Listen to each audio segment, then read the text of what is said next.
নমস্কার, দেখছেন বার্তা হরিণঘাটা। এই মুহূর্তে আমি পৌঁছে গেছি হরিণঘাটা ব্লকের বীরহুইর গোপাল মন্দির প্রাঙ্গণ। ঠিক সন্ধ্যা 7:30 ঘটিকা। এই গোপাল মন্দিরের রাতের ছবি তুলে ধরলাম আপনাদের সামনে। আগামী 17ই জানুয়ারি অর্থাৎ সামনের বুধবার, আজকে 12ই জানুয়ারি শুক্রবার। 17ই জানুয়ারি বুধবার গোপাল মন্দিরকে নতুনভাবে প্রতিষ্ঠিত করে গোপাল মন্দির কমিটি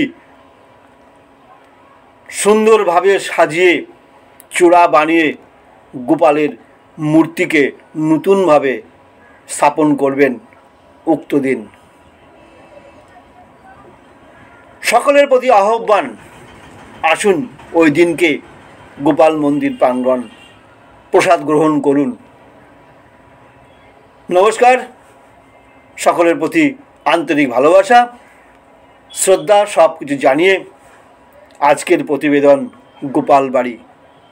মনে রাখবেন 17ই জানুয়ারি বুধবার আপনাদের উপস্থিতি গোপাল বাড়িকে সৌন্দর্য বাড়িয়ে তুলবে।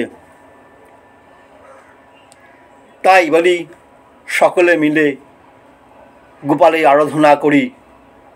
আসুন সবাই মিলে একসাথে গোপালের বিগ্রহকে স্থাপন করি, পুরনো মন্দিরকে নতুনভাবে সুসজ্জিত করে গোপালের স্থানে গোপালকে আনয়ন করি। আর আপনারা সকলেই সামিল হন উক্ত দিনে, অর্থাৎ 17ই জানুয়ারি বুধবার। সকাল থেকেই চলবে অনুষ্ঠান। আসুন দেখুন গোপাল বাড়ির নতুন রূপ, কত সুন্দরভাবে সাজানো হয়েছে গোপালের বাসস্থান, কত সুন্দরভাবে রাখা হয়েছে গোপাল মন্দিরের ভিতরটাকে, কত সুন্দরভাবে তৈরি করা হয়েছে। না দেখলেই না, আসুন গোপালকে দর্শন করুন, প্রসাদ গ্রহণ করুন। নমস্কার, বার্তা হরিণঘাটার পক্ষ থেকে সকলকে জানাই আন্তরিক ভালোবাসা, শুভেচ্ছা, বড়দের প্রণাম। আসুন শুনে নেওয়া যাক গোপাল মন্দিরের সেক্রেটারি কি বললেন। শান্তি সেনা রায়।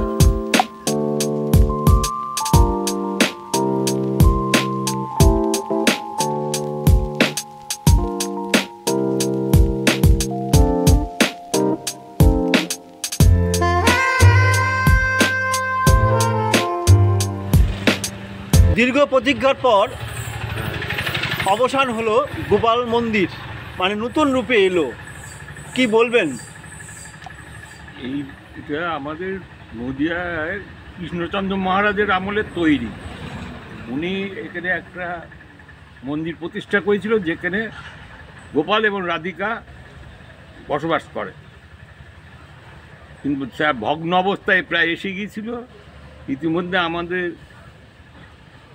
আমরা যে কমিটিতে আছি তারা আমরা সিদ্ধান্ত নিলাম যে লোকের কাছে কাছে গিয়ে আমরা তাদের কাছে গোপালের সমস্ত বিবরণ দিয়ে, যাতে আমরা এই মন্দিরটাকে নতুনভাবে রিমডেলিং করতে পারি, আমরা লোকের কাছে গিয়ে এবং প্রায় আগামী